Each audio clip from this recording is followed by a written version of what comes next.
Beauté, bonjour à tous. Vous êtes en excellente forme, j'espère.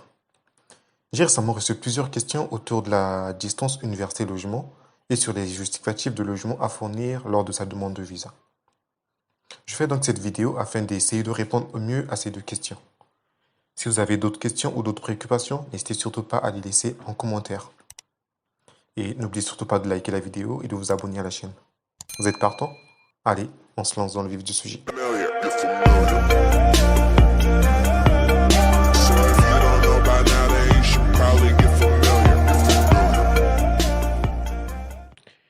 Voilà, pour aujourd'hui, je vais vous présenter des sites sur lesquels je suis tombé, des sites qui abordent plutôt précisément bien ou assez bien les questions que j'ai eu à recevoir ou des questions sur la distance logement-université ou encore sur les différents justificatifs qu'il faut fournir par rapport au logement.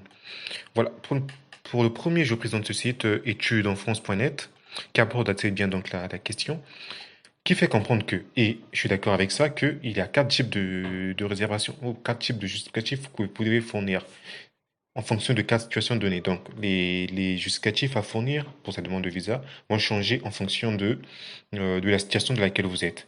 Si vous avez effectué une réservation d'hôtel, vous devez évidemment présenter la réservation d'hôtel. Donc, pour votre demande de visa, vous présentez la réservation d'hôtel et certainement avec une lettre explicative. Pourquoi vous avez réservé l'hôtel et pour qu'est-ce que vous comptez faire après, une fois arrivé en France, au sein de l'hôtel. Voilà. Tout en bas, il y a une lettre explicative dans le cas de la réservation d'hôtel. Je vous laisse la lire. Ça peut être très intéressant. Maintenant, le deuxième cas, c'est produire ou fournir une attestation d'accueil. C'est quoi une attestation d'accueil? C'est un document qui est fourni par la mairie la mairie de la commune où se trouve le logement où vous devez être hébergé. Si par exemple votre logeur ou la personne qui décide de vous loger décide d'établir une attestation d'accueil, et ben cette personne doit se rendre à la mairie pour établir cette attestation. Par contre, au lieu d'aller à la mairie, pardon, il y a une autre possibilité, c'est établir directement une attestation d'hébergement. Ce qui, je pense, serait plus simple. Parce que la personne, ce qu'elle aura à faire, c'est quoi? Juste établir une attestation d'hébergement qui sera évidemment datée et signée. Il faut que ça soit daté et signé par la personne en question. Et cette personne doit joindre à cette attestation sa pièce d'identité. Et bien sûr, ici, c'est pas précisé, mais évidemment, ça doit s'arrêter là. Il faudrait que cette personne-là, donc qui sera votre garant d'hébergement, doit également produire les documents qui précisent ou qui attestent que cette personne a exactement le logement où elle doit vous accueillir. Ça veut dire, elle doit fournir un justificatif de logement de la personne en question. Je résume. Si jamais vous optez pour l'attestation d'hébergement, votre garant d'hébergement doit vous fournir une attestation datée et signée, mais également une pièce d'identité où il doit ajouter un justificatif de logement. Donc, soit, comment on appelle ça, un contrat de bail, ou encore une facture d'électricité, une facture d'eau, une facture de gaz, encore une facture de téléphone fixe, voilà, quelque chose comme ça. Et le dernier cas, c'est donc une attestation d'attribution de logement du CROUS. Là, c'est dans le cas où vous avez réussi à obtenir votre logement grâce au CROUS. Le CROUS va vous fournir une attestation d'attribution de logement que vous allez présenter dans votre dossier de demande de visa.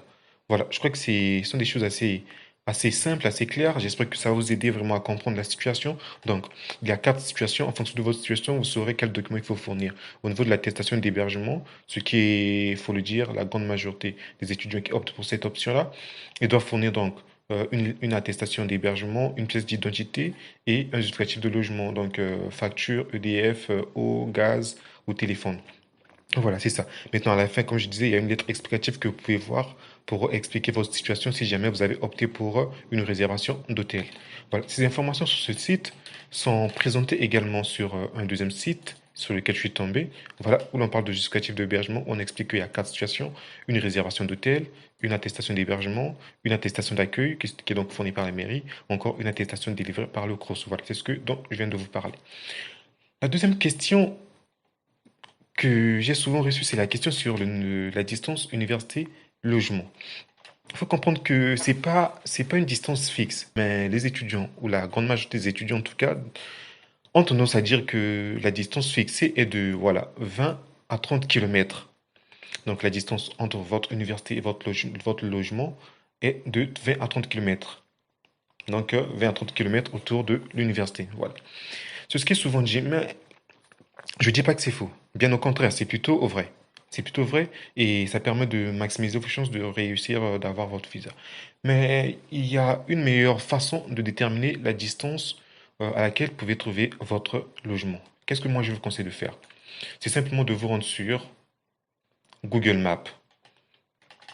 Pourquoi Google Maps? Parce que si par exemple vous avez un garant qui est logé dans une ville donnée et vous avez une inscription dans une ville donnée aussi, peut-être la même ville ou pas, ce que moi je vous conseille de faire, c'est quoi? C'est de taper directement dans la barre de recherche de Google Maps les villes concernées. Si par exemple vous avez une inscription à Paris, donc je tape Paris, et si votre garant de logement ou votre logement se trouve par exemple à Évry, je tape Évry. Et qu'est-ce que je fais? Je tape ma recherche. Ce qui se passe, c'est quoi? C'est que Maps me propose plusieurs itinéraires. Qu'est-ce que je fais? Je clique sur l'itinéraire en véhicule. Ça me présente combien de kilomètres ça fait. Donc la distance Paris-Évry, ça fait 37,4 km, par exemple. Environ 37,4 km par cette voie et 32 km. Donc disons ça fait 35 km la distance Paris-Évry. D'accord? Qu'est-ce que je fais? Ben, je viens dans les transports en commun. Donc là où il y a train, je viens dans les transports en commun. Je vérifie. Donc, ce que je dois comprendre par là, c'est quoi? C'est que je peux effectuer la distance Paris-Évry en 41 minutes. Bien que ce soit plus de 30 km, mais c'est une distance que je peux effectuer en 41 minutes, donc en moins d'une heure. Et dans ce cas, peu importe la distance, tant que c'est moins d'une heure, ben ça ne devrait pas causer de problème pour votre demande de visa au sein de l'ambassade. On prend notre exemple toujours pour Paris, pour ne pas parler d'Orléans cette fois-ci. Si je prends Paris, je prends une autre ville, Mélan. Voilà, je prends Mélan, je fais ma recherche, toujours en voiture. Ce qui fait, voilà, 57,4 km environ, ou quasiment 60 km ici. Vous voyez, ça fait beaucoup, beaucoup, beaucoup. Là, c'est en voiture. Si on prend à pied, par exemple, c'est juste pour voir le nombre de kilomètres, hein. Voilà, 45 km, disons. La distance Paris-Milan, ça fait 45 km. Ce qui m'intéresse, c'est voir le temps que ça me prend. Je me fous complètement du nombre de kilomètres que ça fait au fait. Ce qui m'intéresse dans ce cas précis, c'est voir le nombre d'heures que ça va me prendre pour effectuer toute cette distance-là. Et en transport en commun, ça me prend que 26 minutes pour effectuer 45 km. Vous vous en rendez compte? Rien que 26 km pour effectuer 45 km heure. Ça veut dire que pour effectuer 45 km, ce qui remet à dire que même 45 km, dans ce cas précis, ça ne causerait aucun problème dans votre demande de visa. Pourquoi? Eh bien, parce qu'il s'agit là de la région parisienne. La région parisienne est la région la mieux desservie par des transports en commun. Donc, même pour une distance qui va au-delà de 30 km, vous pouvez effectuer votre demande de visa tranquillement parce que les moyens de transport vont vous permettre d'effectuer toute la distance en moins d'une heure. Voilà. Il y a deux paramètres qu'il faut prendre en compte lorsqu'on parle de la distance du logement université. Le premier paramètre, donc, c'est respecter le nombre de kilomètres. Ça, c'est vrai dans la quasi-totalité des villes de la France. Mais dans le cas où vous êtes en région parisienne, en région parisienne ou dans une autre ville qui est vraiment bien desservie par les transports en commun, le critère le plus déterminant, ce n'est plus le nombre de kilomètres, mais le nombre d'heures que ça vous prend. Notamment si vous avez une inscription en région parisienne, ne regardez pas le nombre de kilomètres, regardez le nombre d'heures que ça vous prend. Donc, pour résumer, c'est pour la grande majorité des régions, c'est 20 à 30 kilomètres de distance entre l'université et votre domicile. Et pour les régions qui sont bien desservies par les transports en commun, là j'ai pris l'exemple de la région parisienne, donc l'Île-de-France, où vous pouvez effectuer 45 km en 26 minutes. Tant que c'est moins d'une heure, ben ça va. Il serait bien pour vous d'essayer de voir la distance entre votre logement et votre université sur Map pour voir le nombre de kilomètres que ça fait et également pour voir le temps que ça peut vous prendre pour faire cette distance en termes de transport en commun. Voilà, je crois que pour aujourd'hui, on a fait le tour du sujet. J'espère que ça vous a été intéressant. Moi, je l'ai fait avec grand plaisir, avec sourire aux lèvres d'ailleurs. J'espère que ça vous a été intéressant. Alors, n'hésitez surtout pas à vous abonner, à liker. Vous connaissez la chanson, quoi. Allez, pour aujourd'hui, on s'arrête là et on se dit Et ciao.